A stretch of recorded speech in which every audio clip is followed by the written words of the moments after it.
राम राम। महाभारत के आदि पर्व का एक श्लोक है। पिता पुत्रो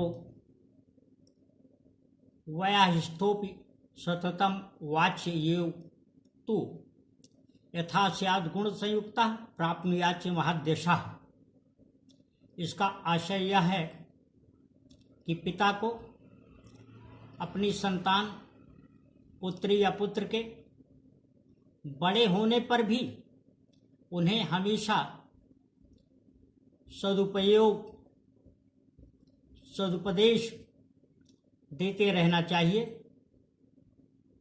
इसका फल ये होता है कि वो सदियों उत्तम अवस्था को प्राप्त करके श्रेष्ठ जन बनते हैं। और यह किसी भी पिता का, किसी भी माता का या किसी भी अभिभावक का परम दायित्व है। एक बात और समझ में आती है, और वो ये कि जब किसी में कोई गुण दिखाई दे तो मन को कैमरा बना लीजिए, और जब कभी किसी में अवगुण दिखाई दे तो मन को आईना बना लीजिए। इसका प्रतिफल ये होगा कि हमेशा अच्छी चीज़ें ही आत्मसात होंगी और हम निरंतर सुख और संतोष का अनुभव करेंगे। हमारे मन में किसी भी प्रकार की कोई विकृति पैदा नहीं हो पाएगी। कि जहाँ सूर्य की किरण हो, प्रकाश वहीं होता है। जहाँ माँ बाप का सम्मान हो, वहीं भव पार होता है। जहाँ संतों की वाणी हो, वहाँ उद्धार होता है। और जहाँ प्रेम की भाषा हो, वहीं परिवार होता है। हम ये देखते हैं कि प्रकृति में रहते हुए, समाज में रहते हुए, हमारे चारों ओर सामान्यतः दो प्रकार की ऊर्जा होती है। एक सकारात्मक और दूसरी नकारात्मक। नकारात्मक ऊर्जा जहाँ हमारे मन में हमारे सोच को, हमारे विचार और व्यवहार को उस समय प्रभावित होती है जब हम उससे घिरे होते हैं। ठीक उसी प्रकार से सकारात्मक ऊर्जा हमारे चारों तरफ जब होती है तो सकारात्मक सोच के लोग हमारी तरफ आकर्षित हुए चले आते हैं। यह स्थिति सर्वथा उपयुक्त वातावरण तैयार करती है। एक ऐसा परिवेश तैयार होता है जहाँ सिर्फ सृजन होता है, जहाँ सिर्फ अच्छी भावनाएं जन्म लेती हैं। नकारात्मक ऊर्जा को इस प्रकार से समझ सकते हैं कि कभी किसी व्यक्ति को देख करके मन में अचानक उससे चिढ़ सी पैदा होती है।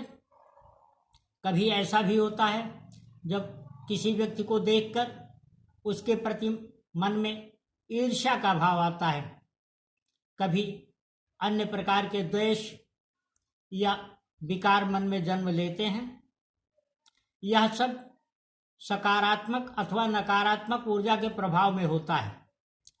सकारात्मक ऊर्जा की स्थिति वह है जब किसी को देखते ही हमारा अपना चेहरा खिल जाए और हमारे मन में न केवल उसे आत्मसात करने का विचार आने लगे, वरन ऐसा हो कि मन में एकदम से यह स्वस्थ प्रतिस्पर्धात्मक स्थिति बन जाए कि हम भी वैसा बने, और उसका अनुकूलन करने की प्रेरणा मन में स्वतः स्फूर्त जागृत हो उठती है। नकारात्मक ऊर्जा के प्रभाव से बचने के लिए सबसे अहम जो मुझे समझ में आया वो है श्री हनुमान जी की साधना। हनुमान जी की साधना के लिए सामान्यतः 3 सिद्ध मंत्रों का ज्ञान मैं प्राप्त कर चुका हूँ। इन मंत्रों के ज्ञान से मुझे जो फायदा हुआ वो ये हुआ कि सकारात्मक ऊर्जाओं का एक मंडल हमारे चतुर्दिक बन गया, और प्रत्येक कदम पर मुझे हर कदम पर हमेशा अच्छे विचार ही दिखाई देते हैं और सर्वत्र अच्छाई नजर आती है। इस अच्छाई का परिणाम ये होता है कि मन में भलाई, परोपकार की भावना पैदा होती है, उसके अनुकूल कार्य करने की प्रेरणा भी जगती है, उत्साह बनता है और मन में एक स्वयमेव सुरम्यता जागृत होती है, एक सुगंध आती है और उसी में खो जाने की इच्छा होती है। इसके ठीक विपरीत कभी कभी ऐसे भी लोगों का साबका होता है जीवन में, ऐसे भी लोगों का सामना होता है, ऐसे भी लोग हमारे व्यवहार में आते हैं जो अपनी कठिनाइयों को इस प्रकार से व्यक्त करते हैं कि उनके मन में तमाम प्रयासों के बावजूद कोई सकारात्मक ऊर्जा नहीं पैदा हो पाती है, बल्कि नकारात्मक विचार उनका पीछा ही नहीं छोड़ना चाहते। मैं ऐसे लोगों से कहना आवश्यक समझता हूँ कि यह सब मन का सोच है। जब हम अपने सोच को अपने मन की निर्मलता से बेहतरीन बनाने का यत्न करेंगे तो हमेशा सकारात्मक और सृजनशील ऊर्जा के लोग ही हमारे चारों तरफ आकर्षित होते चले आएंगे और उससे जो अवबोध होगा वह हमें सत्साहस भरेगा, हमारे आत्मविश्वास को बढ़ाएगा, जो जीवन के किसी भी पथ पर, जीवन में किसी भी पथ पर सफलता के लिए बहुत आवश्यक है। एक और बात इस संबंध में कहना आवश्यक है और वो यह है कि जब किसी भी प्रकार की साधना के लिए किसी भी प्रकार के मंत्र को अपनाने की बात हो, किसी प्रकार के मंत्र की जानकारी हमको मिले तो हमें ये ध्यान रखना चाहिए कि क्या वो मंत्र हमें सही दशा में, सही स्थिति में प्राप्त हो रहे हैं। मंत्रों के शुद्ध उच्चारण का बहुत महत्व है। जिस प्रकार से किसी उस्ताद के साथ सीखे बगैर पिस्टल या बंदूक चला देने से वह अपने लक्ष्य से भटक सकता है, निशाना उसकी गोली कहीं और जाकर के लग सकती है। कभी ऐसा भी हो सकता है कि वह स्वयं को ही पलटकर आहत कर दे। ठीक उसी प्रकार से मंत्र होते हैं। जब मंत्रों का सही उच्चारण नहीं किया जाता तो उसका परिणाम ये होता है कि वह उचित फल नहीं देते, कभी कभी उसका दुष्फल भी सामने आता है। इसीलिए गुरुओं का महत्व है। गुरु वह है जो हमें अंधकार से प्रकाश की तरफ ले चले, हमें सही ज्ञान कराए। ऐसे गुरुओं का चयन हमें करना चाहिए और यह ध्यान रखना चाहिए कि किसी भी गुरु का चयन हम अपनी अंतरात्मा की आवाज़ पर करें, न कि उसकी किसी अच्छी वाणी, उसके किसी व्यवहार या उसके भौतिक जगत में बनाए गए आभा मंडल को देख करके। गुरु के समक्ष जाकर जब उसकी अंतरात्मा की ऊर्जा हमारे ऊपर पड़ती है तो उससे जो हमारे अंदर भाव पैदा होते हैं वही सकारात्मक होते हैं और वही गुरु चयनित करने के लिए उसे हमें प्रेरित करते हैं। इसलिए हमें कभी किसी की शिक्षा, योग्यता या उसके भौतिक सुख स्वरूप को देख करके, उसकी भौतिक आभा को देख करके अपने को उसमें निमग्न नहीं कर लेना चाहिए, उसके प्रति श्रद्धावनत नहीं हो जाना चाहिए।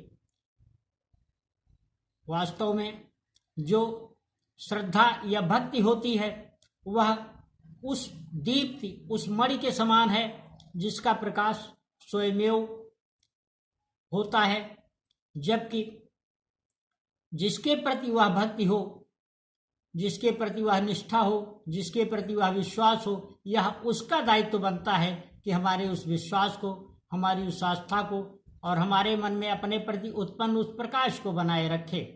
यही किसी भी व्यक्ति के निजी जीवन से लेकर के उसके परिवार, घर, समाज और उसके संपूर्ण व्यवहार, यहाँ तक कि संपूर्ण संसार को प्रभावित करता है। क्योंकि हमारे मुख से निकली हुई कोई वाणी, कोई स्वर ही नहीं, बल्कि किसी भी प्रकार का चिंतन जो हम अपने मन में करते हैं वह ब्रह्मांड की वस्तु हो जाती है।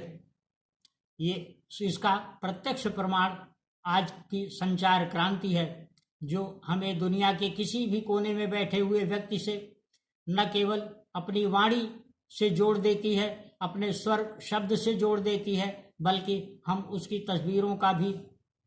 तस्वीरों से भी एकाकार हो उठते हैं। इसलिए ध्यान में रखे जाने की आवश्यकता है कि हम हमेशा ऐसे शब्द ही अपने मन मस्तिष्क में लाएं, उन्हीं प्रश्नों पर विचार करें, उन्हीं मुद्दों पर मसलों को लें जिनमें सकारात्मक गुण हों। तभी हम अपने प्रति सकारात्मक ऊर्जा को आकर्षित कर सकेंगे, अपनी ओर आकर्षित कर सकेंगे, और सकारात्मक सोच के लोग हमारे साथ आते जाएंगे। जब इस प्रकार के लोग हमारे साथ आते जाएंगे तो एक दिन हम वस्तुतः पाएंगे, अंततः पाएंगे कि हमारे आसपास ऐसे लोगों का भंडार हो गया है, खजाना हो गया है, जो हमें निरंतर ऊर्जाशील रखते हैं, सृजनशील रखते हैं। और इसी की कामना हम और सभी लोगों के लिए भी करते हैं। हमारे यहाँ सर्व मंगल की कामना तो पहले से ही की गई है, सर्व विघ्न विनाशाय की कामना पहले ही की गई है। इसीलिए जितने भी अच्छे श्लोक हैं वह सब वसुधैव कुटुंबकम, इस पूरी धरती को एक परिवार के रूप में मानने और उसके लोगों के साथ उसी प्रकार का व्यवहार करने के लिए रचे गए हैं।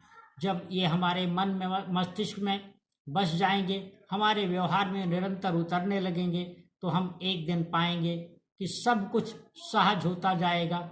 और इस सहजता को ही जीवन में परितोष कहते हैं, जो हमारे अच्छे सृजन, जो हमारे अच्छे सोच और जो हमारी अपनी अच्छी संकल्पना से होता है।